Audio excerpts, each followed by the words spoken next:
Welcome to today's episode. We're going to talk about natural disasters and why I think that Poland should be worried. Boom! Boom! Cześć ludzie! What's up people? Hola, JT here. Welcome to another episode. I'm standing right here in Park Fontan in Warsaw. Right over there is Stare Miasto, and right across is the Vistula River. And I wanted to start this video precisely surrounded by water because I don't know how much you guys are in tune with the news, but very recently Poland was hit by a catastrophe. The southern part of the country was hit by heavy flooding. People lost their homes, their belongings, even some lives were lost, sadly. But we're gonna get a little bit to that later on in the video. I also want to reintroduce to you somebody who has been on this channel already, and that is Julia from Blah Blah Polish. She happens to be my Polish teacher, but she's not collaborating with me here on the basis of learning Polish. She's doing so as an observant of culture on her accounts on Instagram, YouTube. She covers cultural things related to Poland. I've learned a lot from her, and on top of that, she happens to be from the region where the floods took place, and she's gonna give us an in-situ experience of what is happening right there. Plus, she's gonna give us a little bit of information that historically will make a lot more sense to you in the context of what has been happening and how Poland has been dealing with this tragedy. So, without further ado, let's begin.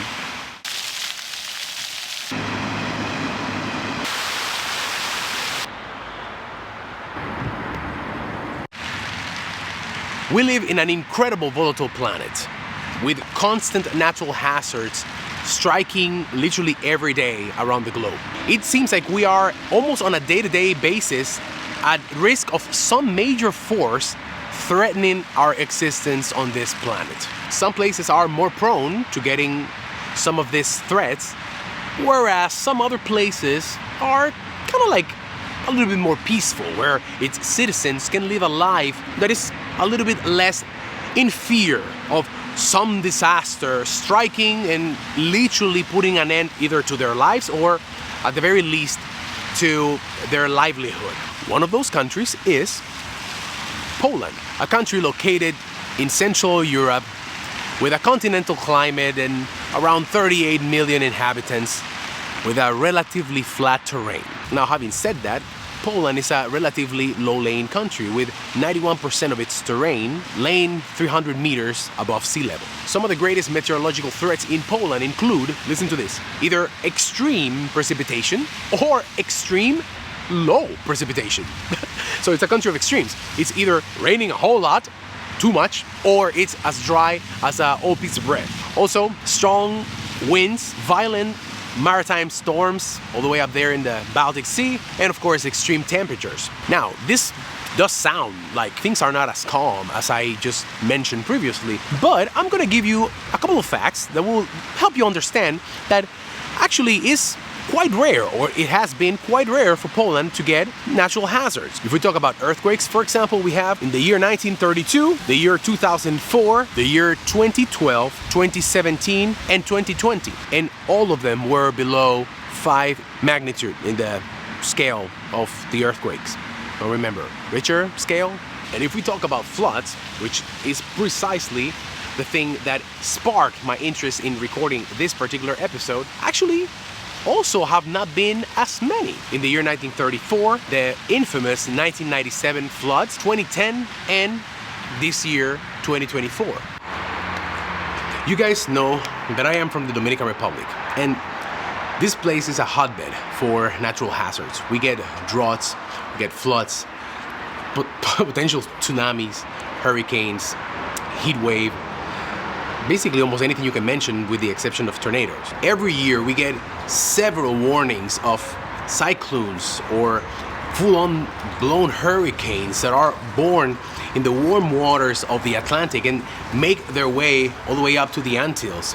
And as a local living in this type of countries, you get used to it a little bit, or as much as you can get used to having your life be threatened constantly by a force of nature that can wipe out your entire city in a matter of hours. Having said that, we do get used to living with the threat, and we have prepared ourselves as much as you can to deal with certain situations that, in my opinion, for example, countries like Poland don't have. I see it actually rather often. For example, my in-laws call us and they say that, oh, there was a storm where they live and now all of a sudden they don't have electricity. A couple of days without electricity over a storm that is not necessarily doesn't have winds as strong as a hurricane, for instance. Also, for example, where I live, sometimes when it rains a lot, all of a sudden streets are flooded and people go into some sort of frenzy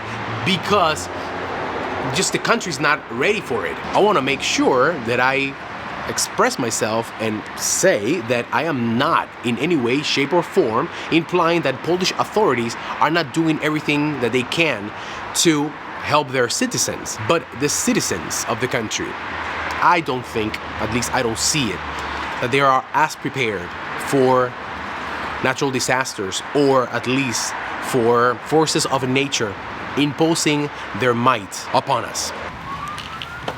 Now, in response to the floods, Poland did something for the very first time in its history. They introduced a state of national emergency for the very first time in the history of the country. It's one of the 3 extraordinary legal tools provided in the Constitution of 1997. They did so for 30 days. It included the whole region of Lower Silesia and Opole. And I think it's a before and after. Kind of precisely showcases a little bit of what I'm saying.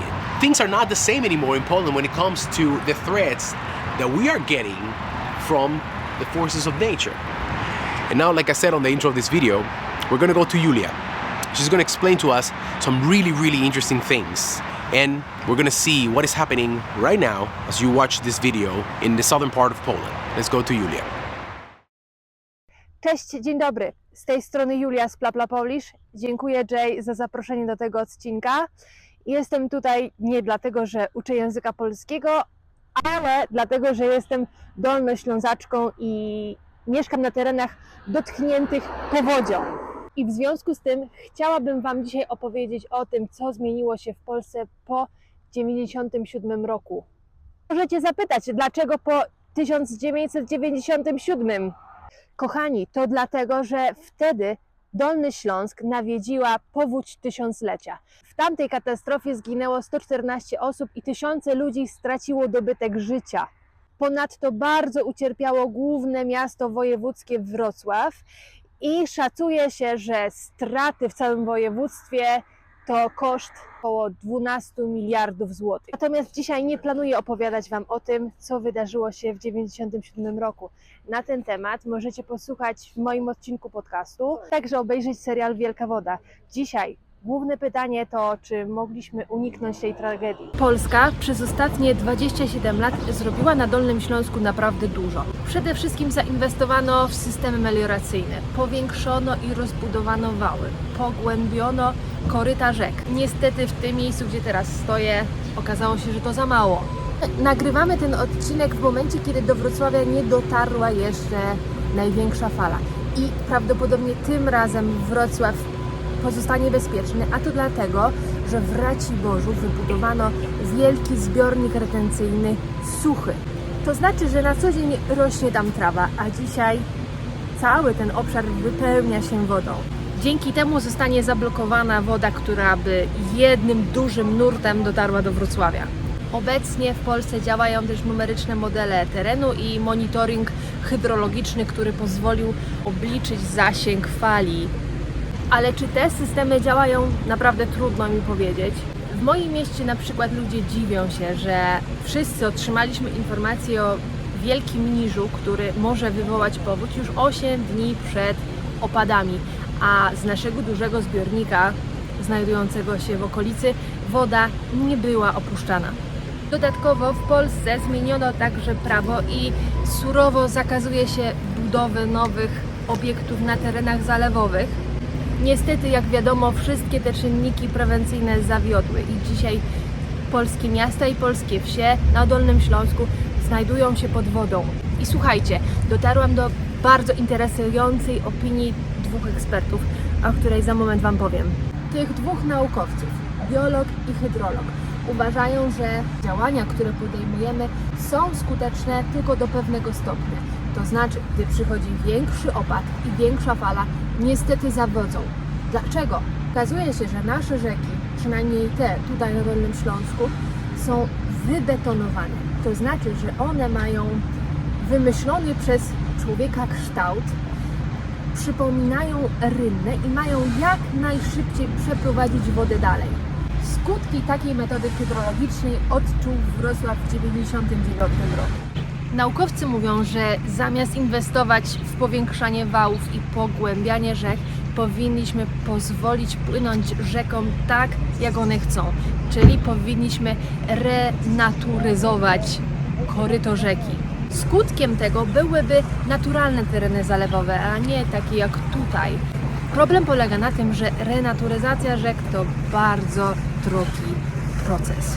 Wszystko wskazuje na to, że Polska na razie nie chce albo boi się zainwestować w tak drogą akcję i w związku z tym decyduje się na tańsze rozwiązania i nie wiem, liczy na to, że nie dojdzie do takiej tragedii. Szczerze powiedziawszy, myślę, że to właśnie dlatego ten powódź w 97 nazwano powodzią tysiąclecia, prorokując, że taka następna nie wydarzy się przez kolejne 1000 lat. Niestety, niespełna 30 lat później mierzymy się z porównywalną powodzią i zdaje się, że zmiany klimatu nie będą dla nas łaskawe.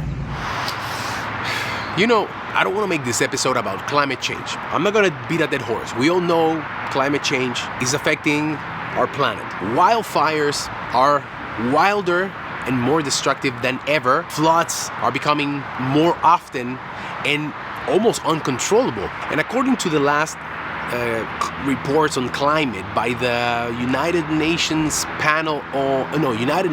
Intergovernmental Panel on Climate Change, disasters fueled by the climate crisis are already worse than what scientists predicted. And trust me, scientists are not optimistic about this. Also understand that disasters don't affect communities in the same way. Some places have more to lose and it becomes a lot harder for them to recuperate when something like this happens. As a matter of fact, most of us don't have how to survive something like this. Now, the question is, how can Poland prepare for this? Okay, so as a person that comes from a country that has a lot of expertise in this, I think that the first step is for the people to start understanding that is paramount, is of utmost importance that we listen to our authorities. When you have authorities that tell you that you need to evacuate, you need to pay attention. You need to trust it. I think we all want the best for Poland. We all want the best for each other, us, the citizens of this country. Second step, I think that obviously we have to make sure that our authorities are being held accountable in continuing to prepare the country for natural disasters. So investing in infrastructure, investing in prevention methods, investing in precisely emergency packages that can be immediately activated the moment that something like this happens. I'm just giving you a couple of thoughts that pop into my head, throwing my 2 cents, as they say, a little bit of my experience and my opinion, because, you know, I've partaken in my fair share of natural hazards. With that said, we're gonna be okay. I hope we will. Boom! That's all, guys. That's the end of this episode. I hope you liked it. I really wish that this episode was insightful to you. Natural disasters are gonna continue to happen. It's on us to prepare as best as we can. Thank you so much to Julia, because she took the time to go and to show us, like right there. She was, as you saw, with her boots on, and she explained to us so many interesting things. Guys, see you on another episode. Bye-bye.